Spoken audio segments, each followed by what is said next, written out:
What up, boys, and welcome back to another Shadowlands gold making video. So, I recently uploaded a video on herbalism in Miltraxis, and when I was doing it, I noticed that this place right here, the Forgotten Wounds, was really popular amongst gathering people, and also received a couple of comments of people saying, "Hey, student, you should try out the Forgotten Wounds because it's like the Revendreth's type of farm where."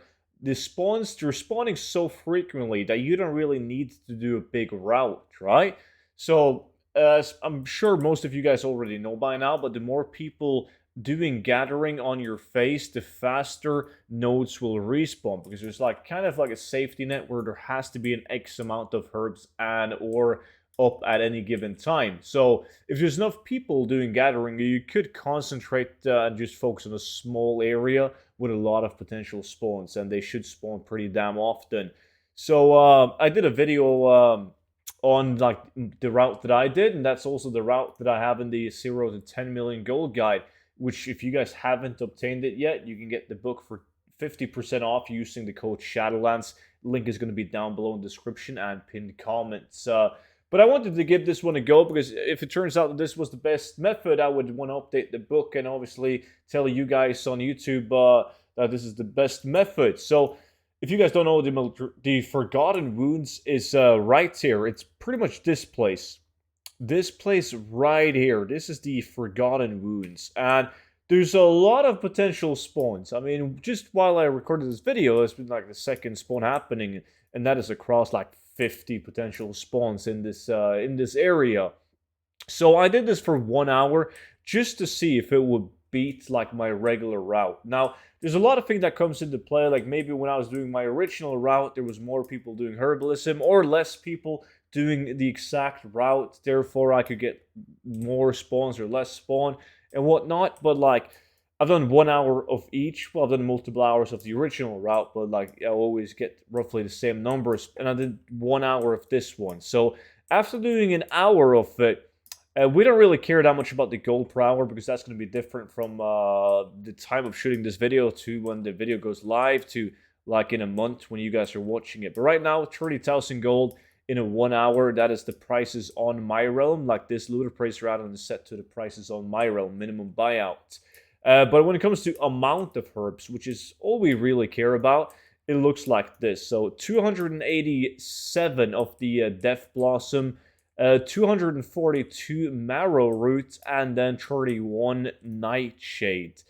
That is less than I received doing my original route. Even though this one seems to be super popular, like I'm seeing people just running around in a circle at any given time on this route. Like I'm constantly chasing people, trying to reach the herbs before they, like this one, will despawn right in front of my eyes. And I think that's why some people are having great success with it and why most people won't, is because if you have competition, sure, they're going to spawn fast, but if you happen to be unlucky and you can't reach that spawning herb before like one of the other 10 druids at this location reaches it, you're screwed, right?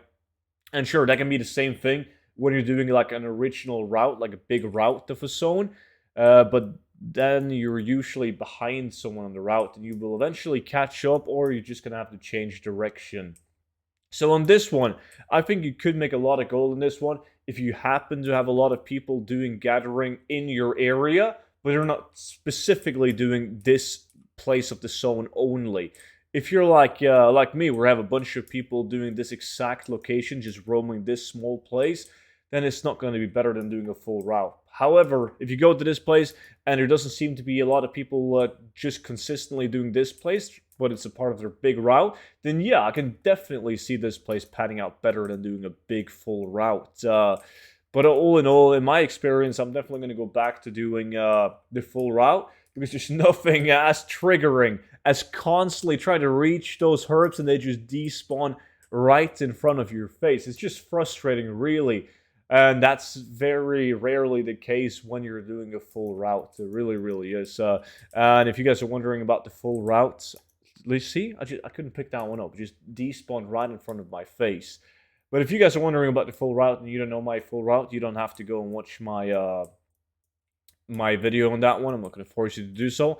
I'm going to show you like really quickly what my route is all about. So pretty much, can see my entire route right here. So I go through the this place, the wounds, and then I go up this road, pick all of these around feature of pain like this, and then up on this this poisonous place right here, the rotting mound, before I go back down to the wounds. So it's a much bigger route. A lot of these places have great density of herb spawns, and I haven't even discovered them all because I've only done a couple of hours of it. But I did try this on the Alpha too, and it seemed to be the best spot, especially with low competition, because there would constantly be herbs to pick up. Very little downtime on this route. And yeah, that was pretty much it for the video. That was requested by a lot of you guys. And if you guys have a different location in Maldraxxus, then please let me know down below in the comment section of if you manage to get more than 300 Death Blossom and 300 of the Marrowroot, then please let me know. Like, way more than 300 of each, of course. And that's it for today's video. So make sure to pick up the 0 to 10 million gold guide if you haven't already. This book is going to be constantly updated. So the business model of it is basically you buy it once and you're always going to have an up-to-date, relevant gold farming guide. Every single update that I do, you guys will receive on your mail instantly without having to pay for it a second time, of course. And that's it. See you guys in the next video. Until then, bye-bye.